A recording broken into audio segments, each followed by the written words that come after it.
The barbecue party had been a big event at the Brysons' house last Saturday, filled with laughter, sizzling meats, and the scent of fresh-cut grass wafting in the summer air. Friends, neighbors, and family had gathered in the sprawling backyard of their suburban Boston home. For me, it had been a rare opportunity to catch up with familiar faces, including Paul, my longtime best friend, and our mutual family friend for over 15 years. Now, just a week later, my 15-year-old daughter, Lily, and my 12-year-old son, Jacob, were fidgeting in front of me in the living room, their expressions shifting between hesitation and concern. Something was wrong. Lily was biting her lip, a habit she'd picked up from her mother, and Jacob's usual boisterousness was replaced by an unusual quiet. "All right, guys," I said, lowering myself onto the couch and gesturing for them to sit. "What's going on? You look like you've seen a ghost." The two exchanged a glance before Lily spoke, her voice trembling slightly. "Dad, we need to tell you something. It's about Mom." My heart skipped a beat, but I kept my tone steady. "Okay, what about her?" Jacob jumped in, his words spilling out in a rush. "It's not about her exactly. Well, it is. At the barbecue party last week, we saw something." "What did you see?" I asked, leaning forward.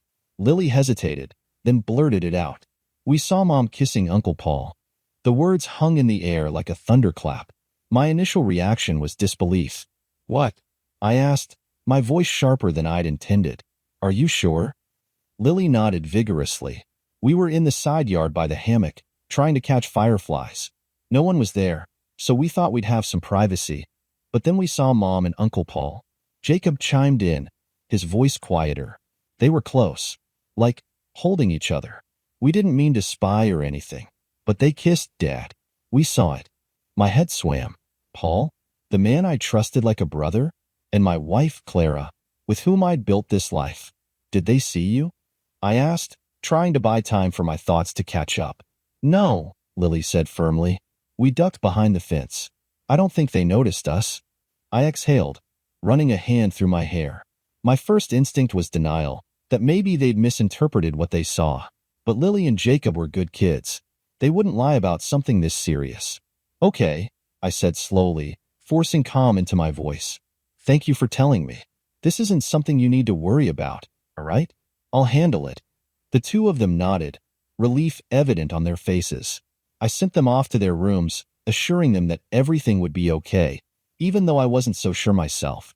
When the door closed behind them, I sank back into the couch, staring at the blank television screen. Paul, my wife, the barbecue, the betrayal. It all swirled in my mind, forming a storm of questions and possibilities. One thing was certain.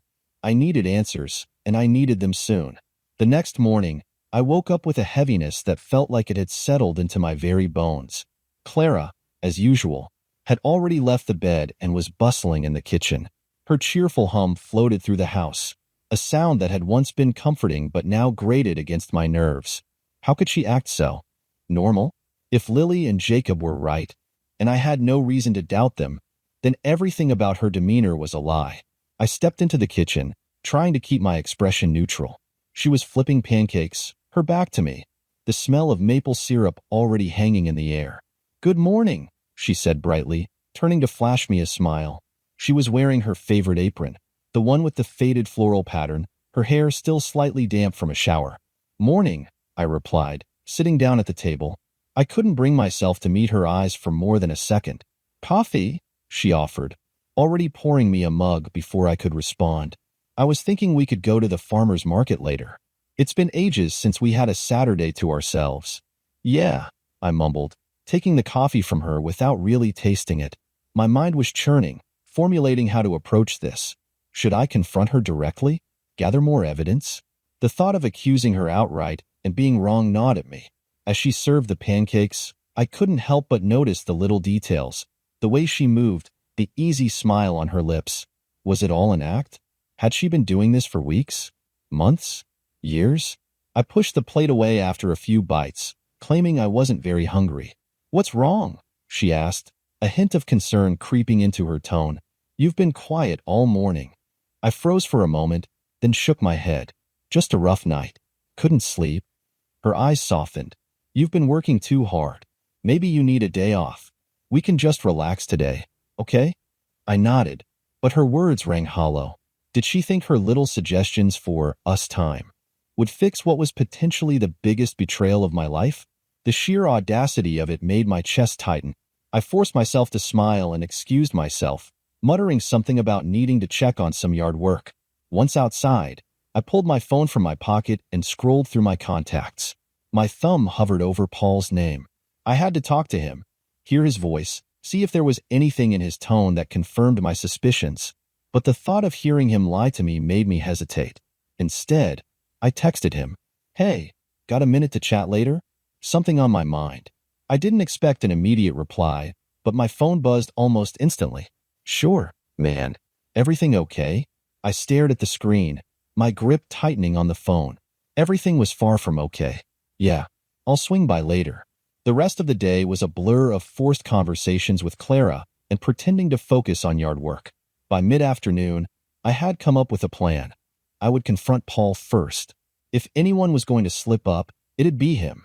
Clara was too smart to let her guard down easily. I arrived at Paul's place around 4 p.m., the sinking sun casting long shadows over his modest brick home. He answered the door almost immediately, a beer already in hand. "Hey, buddy," he said, his grin as easy as ever. "Come in." The sight of his familiar face, the same one that had been part of countless memories, holidays, and milestones, nearly made me lose my nerve. But as I stepped into his living room, the image of him and Clara at the barbecue burned in my mind. "Beer?" he offered, gesturing to the fridge. "No, I'm good," I replied, staying on my feet while he flopped onto the couch. "What's up?" he asked, raising an eyebrow. "You sounded a little off earlier." I took a deep breath, crossing my arms as I leaned against the doorframe. "Paul, I need to ask you something, and I need you to be honest with me." His brow furrowed, the easy smile faltering for just a moment. "Sure, man. What's going on?" I locked eyes with him, searching for any sign of guilt. "At the barbecue last week, did something happen between you and Clara?" For a split second, his expression froze, like a computer glitch. It was subtle, but it was there. Then he chuckled, shaking his head. "What? No, man. Nothing like that. Why would you even ask?" My heart pounded as I stared at him. The casual dismissal, the nervous laugh. It was all too polished. "The kids said they saw you too, kissing," I said, my voice low and deliberate. Paul's face paled, the color draining from his cheeks. He opened his mouth to respond, but no words came out. Instead, he stood, setting his beer on the coffee table and running a hand through his hair. "Look, it's not what you think." "Don't," I snapped, my voice rising. "Don't insult me by pretending this is nothing." He stepped closer, his hands raised in a placating gesture. Okay. Just let me explain." I waited, the room heavy with tension. Whatever he was about to say, I knew it was going to change everything. Paul gestured for me to sit, but I remained standing, my fists clenched at my sides, every muscle in my body taut with anticipation and anger. He sighed heavily, rubbing the back of his neck like a man preparing to admit he'd crashed a borrowed car. "Look, I swear, I didn't mean for it to happen," he began, his voice low and shaky. "I wasn't trying to hurt you or anything." "Stop stalling, Paul. Just tell me what the hell happened." My voice cut through the room like a blade. He nodded, swallowing hard. "It was a moment of weakness. That's all it was. We'd both had a little too much to drink, and it just happened." "A moment of weakness," I repeated, my words dripping with sarcasm. "Are you seriously standing there and trying to reduce this to some drunken mistake? Do you realize who she is to me? Who you are to me?" He flinched at the rising volume of my voice. "I know, man. I know. And I hate myself for it, okay? But it wasn't like we've been sneaking around or anything. It was just that one kiss." "One kiss," I muttered, the words burning in my throat. "Do you honestly expect me to believe that?" Paul hesitated, his eyes darting to the floor. His silence was deafening. "You're lying," I said flatly, stepping closer to him. "You think I can't see it all over your face? Tell me the truth, Paul, or I swear to God." Okay, he interrupted, his voice cracking. "It wasn't just the kiss. We've been seeing each other. But it's not like you think. The room seemed to tilt, the walls pressing in. For a moment, I thought I might actually black out. Seeing each other? I repeated, my voice dangerously calm. How long? Paul opened his mouth, then closed it again, like a fish gasping for air. Finally, he muttered, a couple of months. Months. The word hit me like a freight train. My mind reeled as I tried to piece together the timeline, to remember any signs I might have missed. You've been sneaking around with my wife for months, I said, my voice low but seething. And you had the gall to stand in my home, eat my food, drink my beer, and pretend to be my friend? It wasn't like that. Paul shouted, his own frustration boiling over. It's not like we planned this, okay? It just happened. Clara's been feeling, I don't know, lost, I guess. She said you've been distant and… Don't you dare put this on me, I snarled, stepping so close to him that he backed into the couch. Don't you dare stand there and blame my marriage problems for your betrayal. Paul's shoulders sagged, his anger deflating as quickly as it had appeared. I'm sorry, he whispered, his voice barely audible. I know that doesn't mean much, but I am sorry, I repeated bitterly. You're sorry. Do you have any idea what you've done? To me? To my kids? At the mention of the kids, his face crumpled further. They don't know, do they? They saw you at the barbecue, I spat. That's how I found out, Paul. My children had to witness their mother betraying their father. So no, your pathetic little secret is out. He sank onto the couch, burying his face in his hands. For a moment, I just stood there, staring at him. This man I had once called my best friend. Part of me wanted to throw him through the nearest window, to make him feel even a fraction of the pain he'd caused. But another part of me knew that this wasn't just about him. Clara had made her choice too. I turned on my heel, heading for the door. Where are you going? Paul asked, his voice muffled by his hands. To talk to my wife, I said without looking back. And don't even think about calling her. You've done enough damage. I slammed the door behind me, the sound echoing in the quiet suburban street. My hands trembled as I climbed into my car, gripping the steering wheel so tightly my knuckles turned white. Clara had some explaining to do, and this time, I wasn't going to let her hide behind excuses. When I got home, the house was eerily quiet.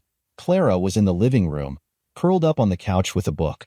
She looked up as I walked in, her expression shifting from surprise to concern. You're back early, she said, closing the book and sitting up. Is everything okay? No, I replied bluntly, my voice cold. We need to talk. Her face fell slightly, but she nodded. Okay, what's going on? I didn't sit. I couldn't. The energy coursing through me demanded movement, action, something to release the fire in my chest. Instead, I stayed standing, towering over her as I crossed my arms.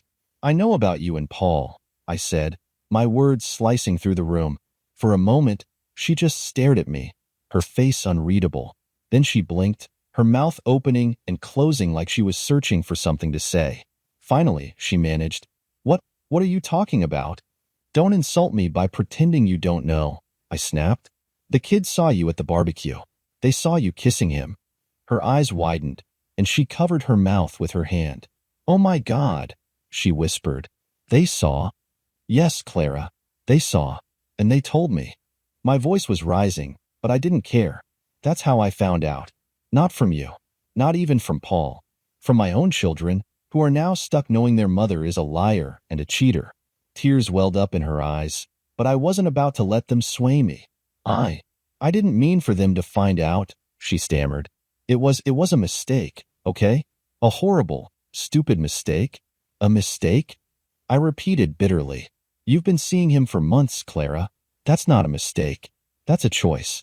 A deliberate, conscious choice. Her tears started to fall, but I wasn't moved. I'm sorry, she said, her voice trembling. I know I've hurt you, and I hate myself for it, but you have to understand. Don't, I interrupted, my voice sharp. Don't try to justify this. There is no excuse for what you've done. None. She wiped at her tears, shaking her head. I'm not trying to justify it. I'm trying to explain. Explain?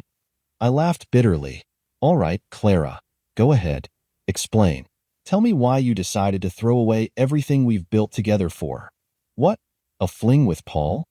It wasn't like that, she insisted, her voice cracking. I've been feeling lost, unseen, like we've been drifting apart for years. And Paul, he was there. He listened. He made me feel alive again. Her words felt like daggers. Alive again, I repeated, my voice laced with venom. So what am I? Dead weight? The man who's worked his ass off to give you and our kids a good life? Was that not enough for you? It's not about that, she said, her tears falling freely now. I know I've hurt you, and I'll never forgive myself for it. But I didn't mean for it to happen. It just did. It just did, I echoed, shaking my head.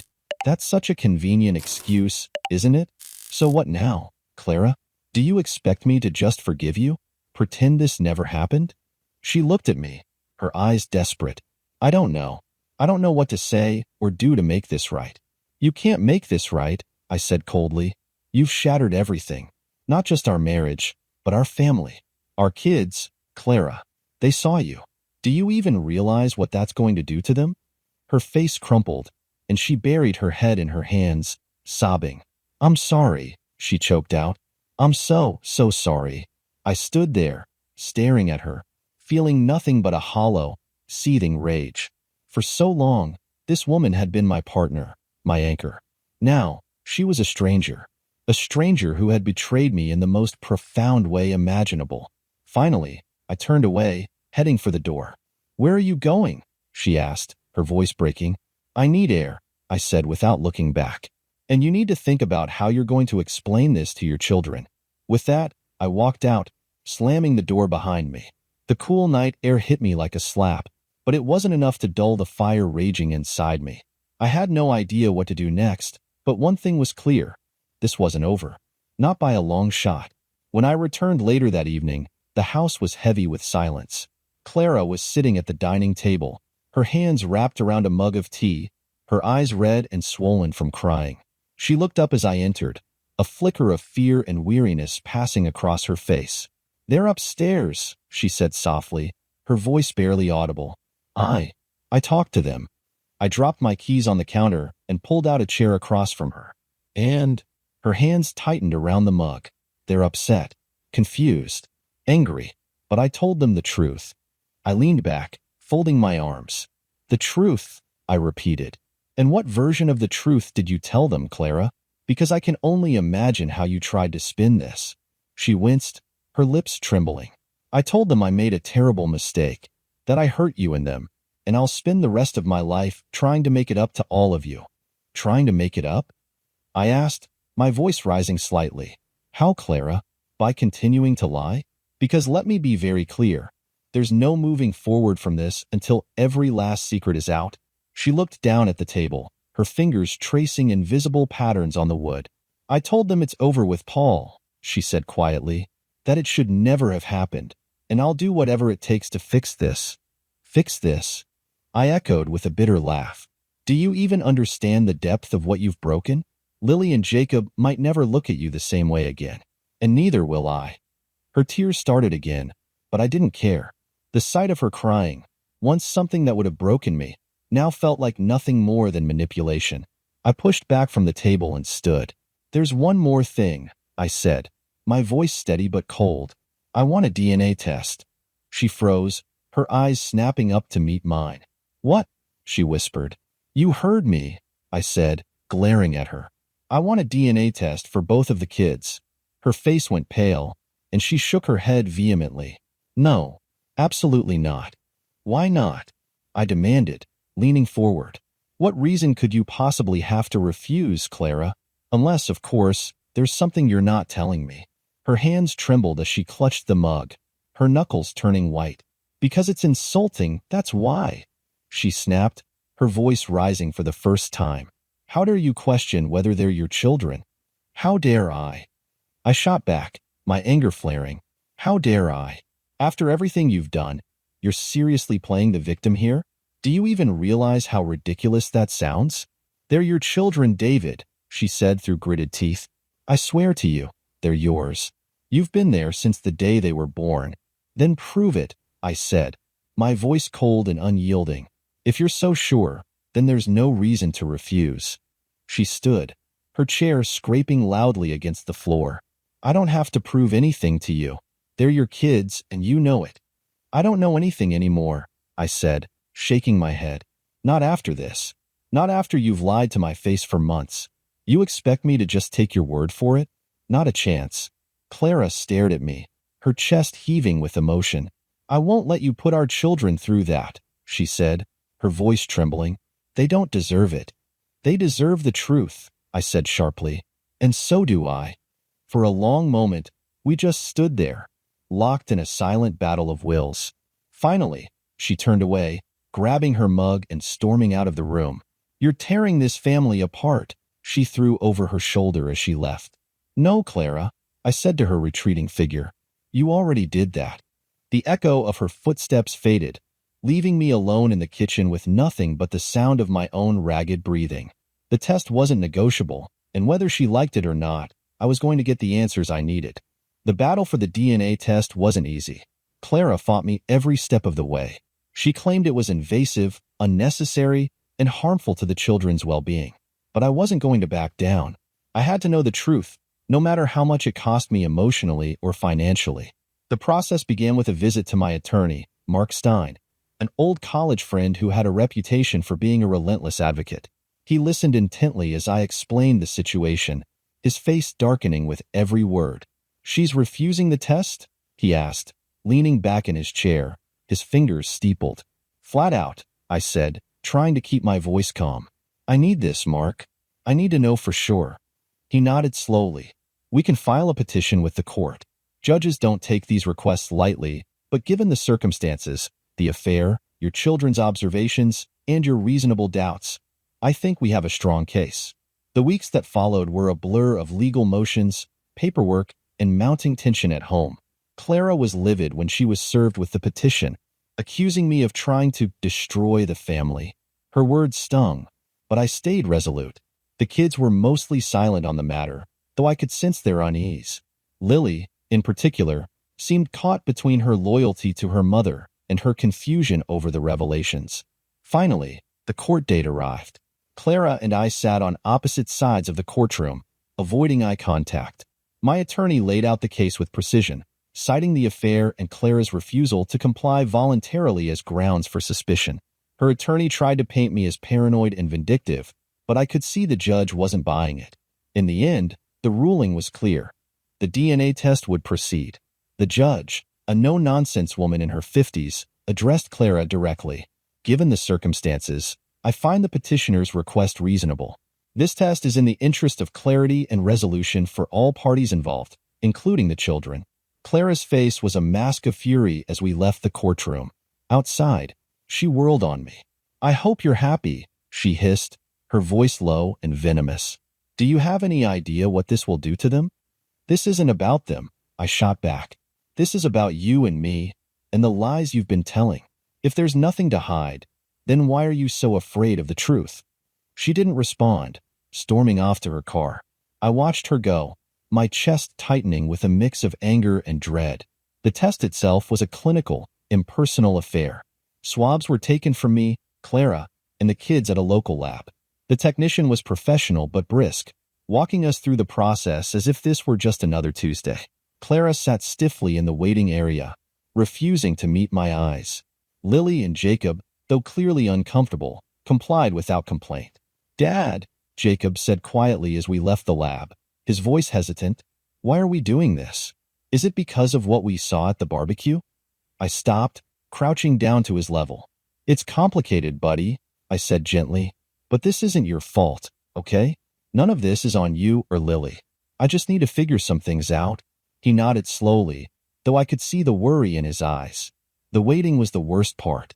Every day felt like an eternity, the tension in the house thick enough to cut with a knife.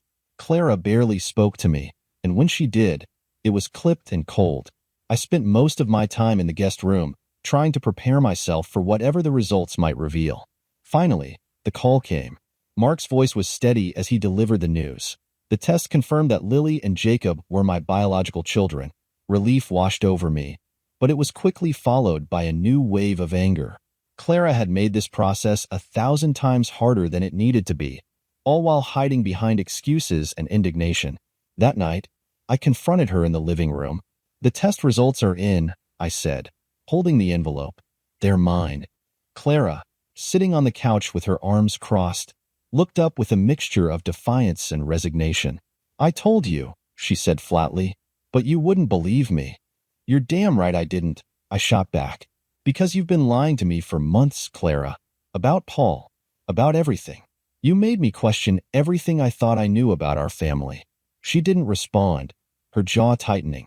"This doesn't change anything," I said, my voice firm. "I'm glad they're mine, but that doesn't erase what you did. This marriage is over." Her eyes widened, panic flickering across her face. "David, wait." "No," I interrupted. "You've had plenty of chances to come clean, to show some honesty and decency. Instead, you've lied, deflected, and made this entire ordeal hell. I deserve better. The kids deserve better." I turned and walked away, leaving her sitting there in stunned silence. The truth was out, and the path forward was clear. My priority now was my children, and making sure they knew they could rely on at least one parent to never betray them. A week after receiving the DNA test results, I was beginning to feel a fragile sense of resolution. My anger at Clara remained white-hot, but at least the test had confirmed Lily and Jacob were my biological children. Or so I thought. It was a rainy Monday morning when the phone call came. I was at work, half focused on a spreadsheet, when my cell buzzed. The caller ID showed a local number I didn't recognize. Normally, I'd let it go to voicemail, but something made me pick up. "David speaking," I said. The voice on the other end was hesitant, almost whispering. "Mr. Harris? My name is Karen. I work at the DNA clinic where your family had your tests done." I frowned, my heart skipping a beat. "Yes? I shouldn't be doing this," Karen continued, her voice trembling, "but I can't stay quiet. I saw something when your wife came in for the test." "What are you talking about?" I asked, sitting up straighter. She took a deep breath. "Your wife. She met with one of the technicians in private before the tests were processed. I overheard her, offering to pay them to change the results." My stomach dropped. "What?" The word came out as a whisper. Karen's voice grew more insistent. "I wasn't supposed to know, but I heard her say that one of the children wasn't yours. She begged them to alter the results so they'd come back showing both kids as biologically yours." The room seemed to tilt around me, and I gripped the edge of my desk to steady myself. "Are you absolutely certain about this?"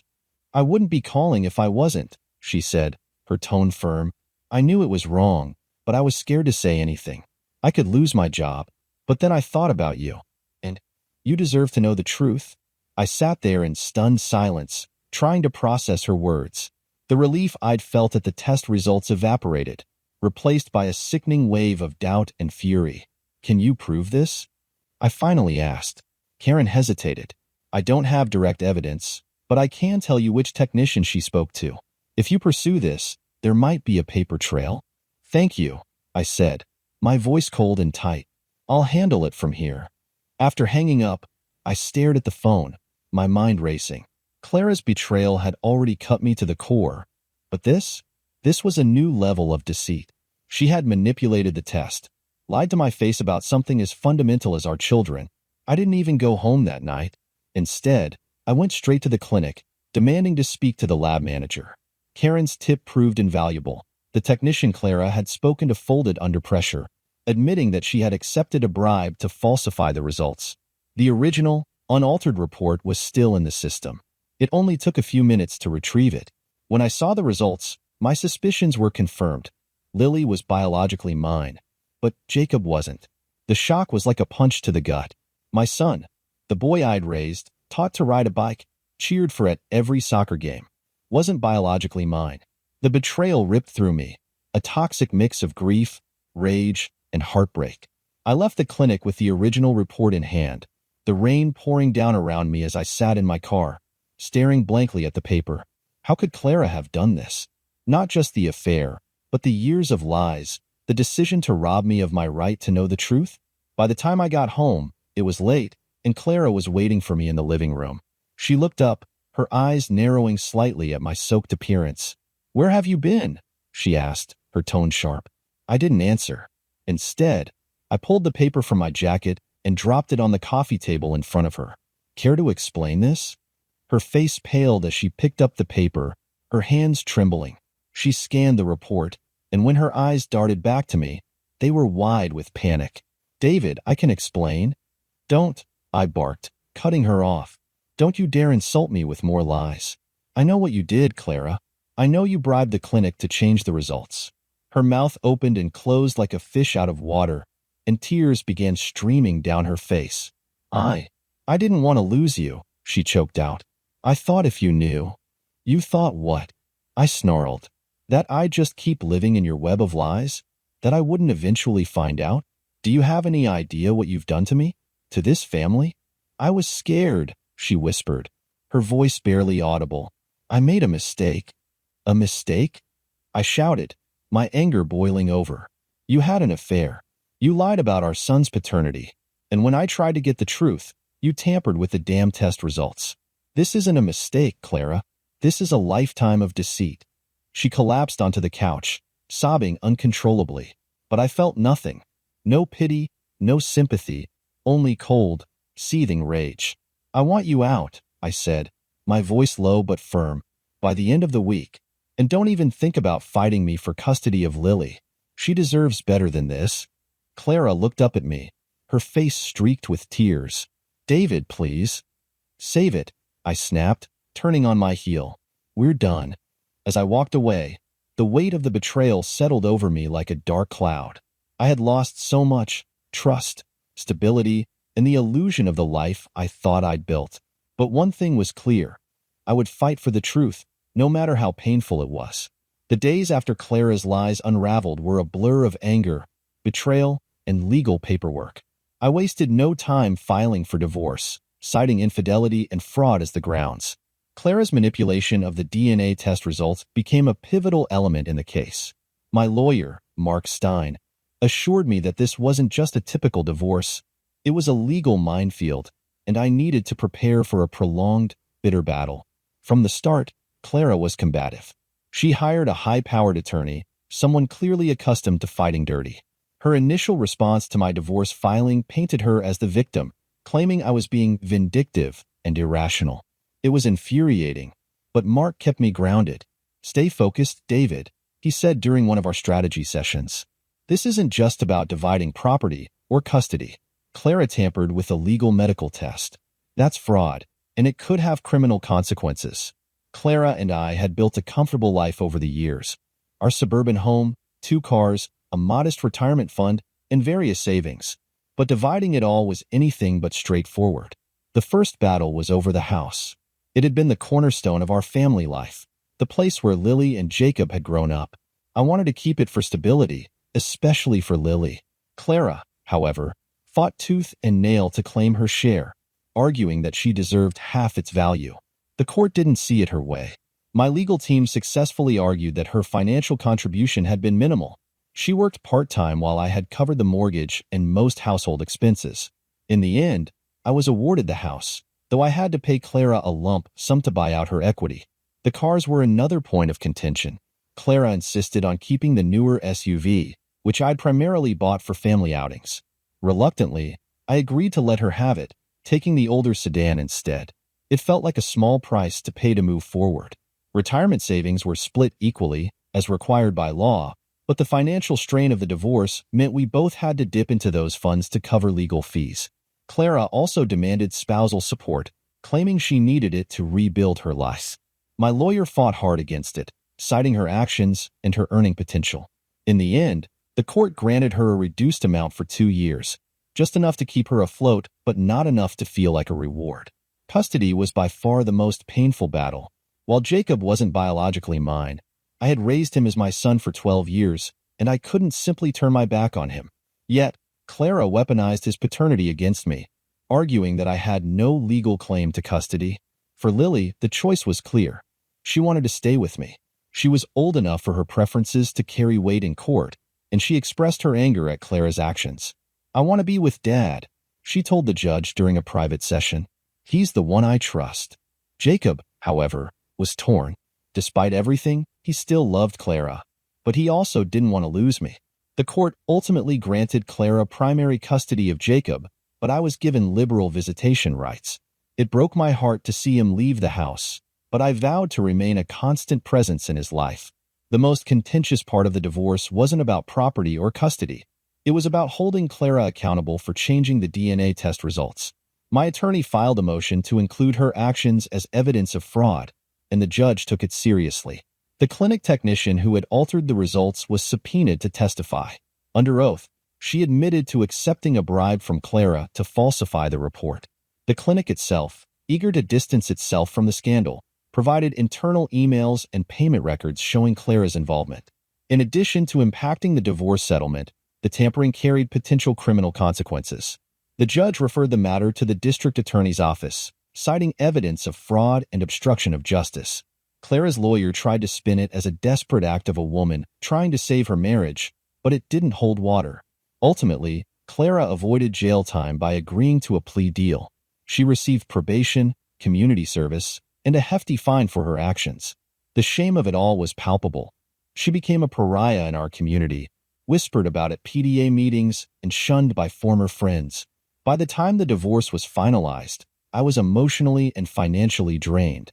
The house felt empty without Jacob's laughter and the constant presence of both kids, but it was also a relief to finally close the chapter on my marriage to Clara.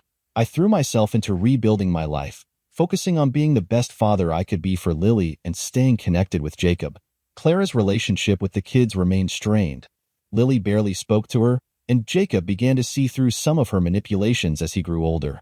Clara moved out of state a year later, trying to escape the weight of her reputation. I didn't care. My focus was on moving forward, on creating a life defined not by betrayal but by resilience and love for my children. The scars remained, but they were a reminder of what I had endured and what I had survived. Thanks for watching, and don't forget to like and subscribe.